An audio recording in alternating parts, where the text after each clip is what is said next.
Salam müəllimlər, bu günlərimiz 2025 Python suallarının davamına baxırıq. Başlayaq 5-ci sualımızdan.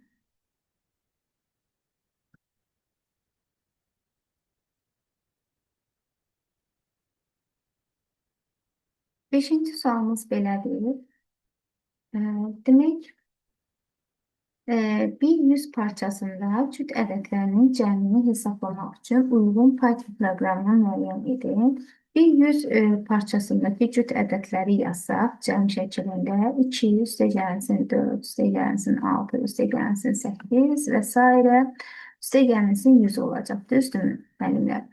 Demək, belə bir cəm almalıyıq. Görək bu proqramların hansını alacaq? A variantını yoxlasaq, i-nin qiymətlərinə baxsaq, i alır 1-dən 99 daxil olmaqla və şərtə baxsaq, forun gövdəsindəki if şərtinə, i-nin 2-yə bölünməsindən alınan qalıq əgər 1-ə bərabərdirsə, yəni bu nə deməkdir? Təkdirsə, o zaman həmin təkləri cəmlə. Yəni bunun içərisində 1, üstəgəlsin 3, üstəgəlsin 5 və s. nəhayət üstəgəlsin 99 olacaq. Bizim cəmimizə uyğun deyil. Demək, A variantı ola bilməz.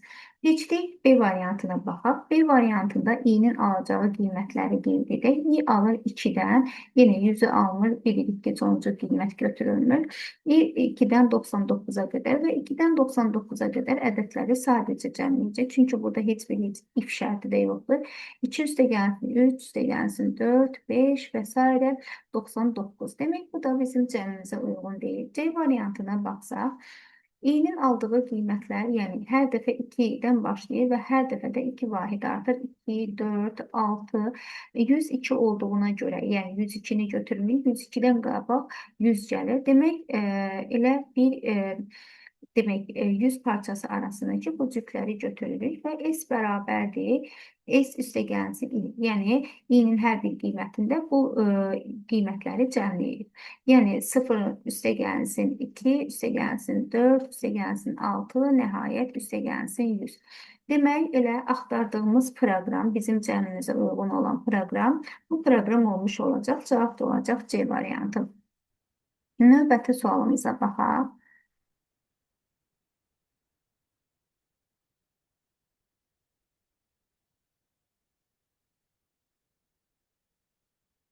Növbəti sualımız həm find, həm burada demək sətirlər var. Demək, müəllimlər, birinci belə bir bizə string verilibdir, yəni sətir verilibdir. Yenini tapaq, yeni adlı bir dəyişənə. Deyib ki, S sətirinin 6-cı indeksli elementə qədər götürək. İndeksləmə bilirik ki, 0-dan başlayır. 0, 1, 2, 3, 4, 5. Yəni 6-nın özü götürülmür. Demək, biz burada götürməliyik artı fi.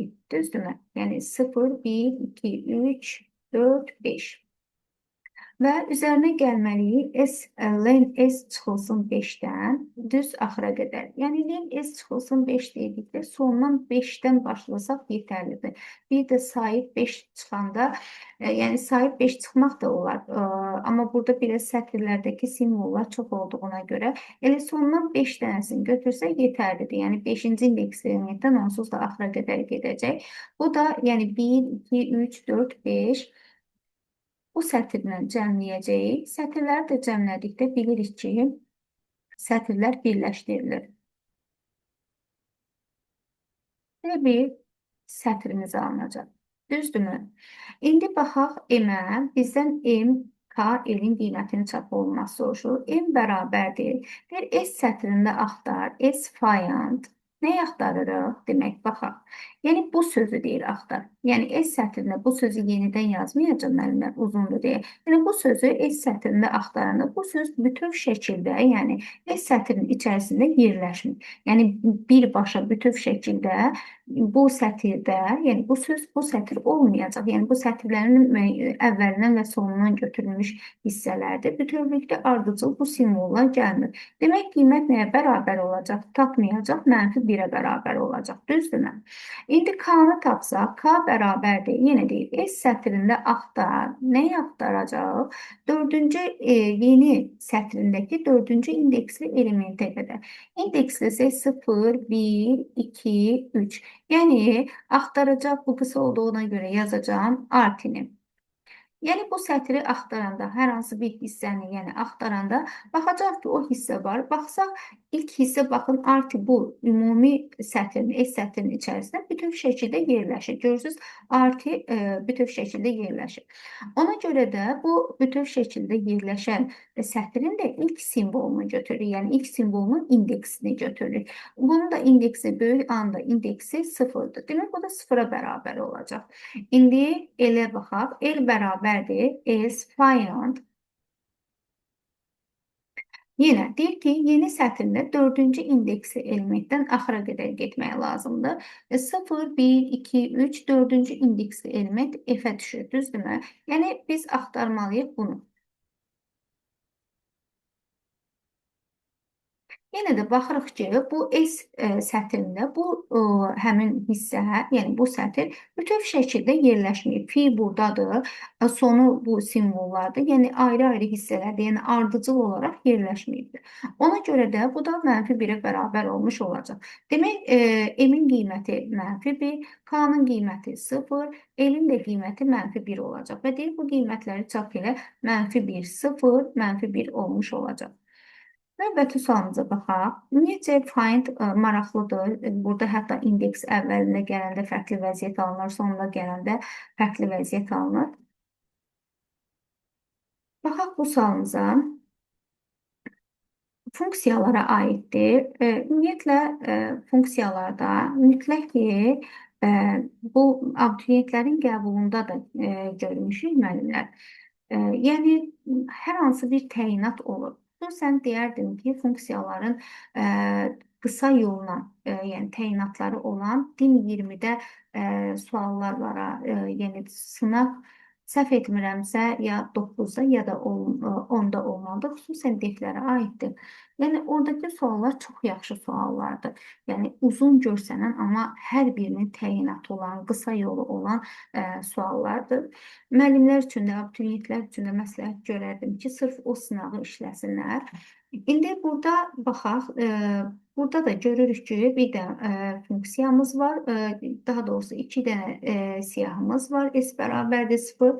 Siyahılar indekslənir, yəni I alır len B-yə qədər və deyir ki, funq adlı da bir funksiya təyin edilir və parametrləri A-inci və B-inci indeksli elementlərdir. Yəni, bu nə deməkdir? I 0 olanda A0-cı indeksli element, B0-cı indeksli element funksiyanın parametri olacaq. Sonra 0 olanda, 1 olanda, 2 olanda nəhayət len B-yə qədər, düzdürmü? İndi baxsaq burada, yəni bunun mahiyyətini dediyini yazsaq, S bərabərdir. Yəni bu o deməkdir ki, 0 üstə gəlsin, funq. Demək, A, I-nin ilkin qiyməti 0-dır. A 0-cı indeksli element, B 0-cı indeksli element. Biz də siyahının elementlərinin indeksləsək 0, 1, 2, 3, 4, 5. B-ni də indeksləsək 0, 1, 2, 3, 4, 5. Düzdürmü? İndi yazsaq, yəni ilk I-nin qiyməti 0 olduğuna görə A0, B0, yəni 3 ilə 9-u, düzdürmü? 3 ilə 9-u götürəcək. Sonra növbəti birinci indeksli elementlər, yəni bu funksiyaların qiymətlərini cəmləyəcək, düzdürmü? Demək, burada da olacaq 28, 16. Sonra yenidən funq 4, 24, düzdürmü? Sonra növbəti 15, 35. Sonra 20, 15. 34, 28. İndi mən niyə biraz öncə bu cümlələri qurdum? Yəni ki, təyinatlar. Bax, bu məsələni həll etmək üçün bunun müəyyən məsələlər var. Mütləq ki, onun təyinatlarını bilməliyik. Yoxsa həm imtahanda vaxt uzanır, həm də ki, qısa yolla getmək, belə deyək, şansımızı itirmiş olur.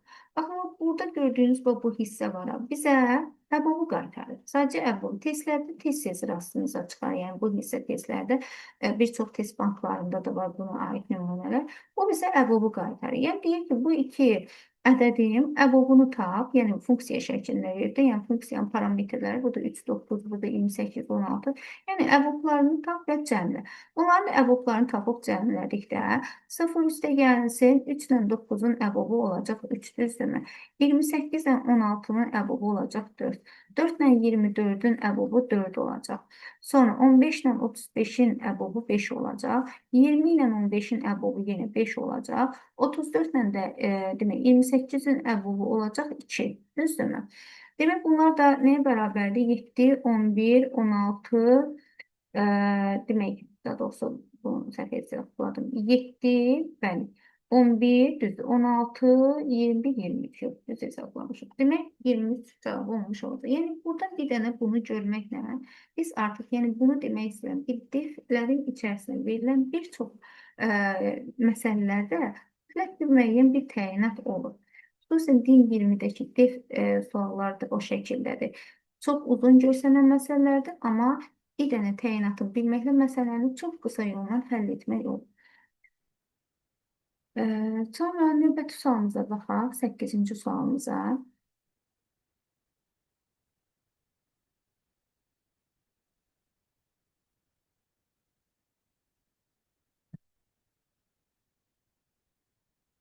Burada da nəticəni müəyyən edin deyilir və baxsaq, A-nın qiyməti demək 10, B-nin qiyməti 8, C-nin qiyməti 6-dır. Və if-dir, ifin də gövdəsində yenə bir if var və hər iki ifin elisi var. Baxaq, demək, bilirik ki, əndlə yəni şərtlər verildikdə hər iki şərt ödənməlidir ki, biz ona true deyib ifin gövdəsini icra edə bilər. A-nın qiyməti 10-dur, B-nin də qiyməti 8-dir. İndi birinci şərti yoxlasaq, B-nin qiyməti 8, C-nin qiyməti 6. Demək 10 böyükdür 6-dan, and yazırıq. B böyükdür C-dən. Yəni 8 böyükdür 6-dan. Bu da true dəyərini verəcək bizə. Bu da true dəyərini verəcək bizə. True and true bilirik ki, bizə true qaytaracaq. Düzdürmü? Ona görə də bu ifə yəni bir sözdən true olduğuna görə gövdəsini icra edə biləcək. Bu ifə hə deyildiyinə görə baxın bu iflə eyni istiqamətdə görürsüz. Bunun elsi var. Yəni biz artıq buna baxmayacağıq. Çünki buna hə dediksə buna baxmayacağıq. Sonra növbəti indi icra edirik. Hə dedikdən sonra baxırıq C bərabərdir C-nin üzərinə 3 gəlib. C-nin qiyməti 6-dır. 6-nın üzərinə 3 gəldik, olur 9. Düzdürmü? Sonra bir dənə də if şərti var. Bu dəfə deyir ki, A böyükdür B-dən. Yenə 10 böyükdür 8-dən. Buna da hə dediyimizə görə artıq bunun da elsinə baxmayacaq. Bu ifin də elsi budur, düzdürmü? Bunun da elsinə baxmayacaq. Bir dənə görürsüz proqram kiçilir və A bərabərdir, A-nı vururuq 2-yə, A-nın qiyməti 10-dur, onu da vururuq 2-yə, bərabərdir 20-yə. Yəni A-nın da qiyməti 20 olur və bununla da artıq proqramı icra etmiş olur. İndi bizə nə deyir? Deyir A-nın, B-nin, C-nin qiymətini çap elə. A-nın qiyməti 20-dir, B-nin qiyməti elə 8 olaraq qaldı. C-nin də qiyməti burada dəyişibdir. Dəyişən dəyişmiş qiyməti nəzərə almalıyıq. Əvvəl 6 idi, artıq burada yeni qiymət alanda əvvəlki qiymətin üzərinə xətt çəkirik. 9 olmuş olacaq. Demək 28, 9 bizim cavabımız olmuş olacaq. Demək növbəti suala baxaq.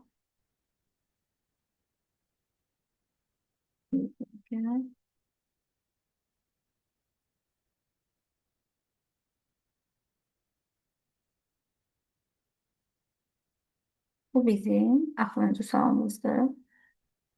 MIG 2025-də 9 Python sualı düşmüşdür. Yəni Python həm sertifikasiyada, həm də MIG-də ən çox sual gələn bölmədir.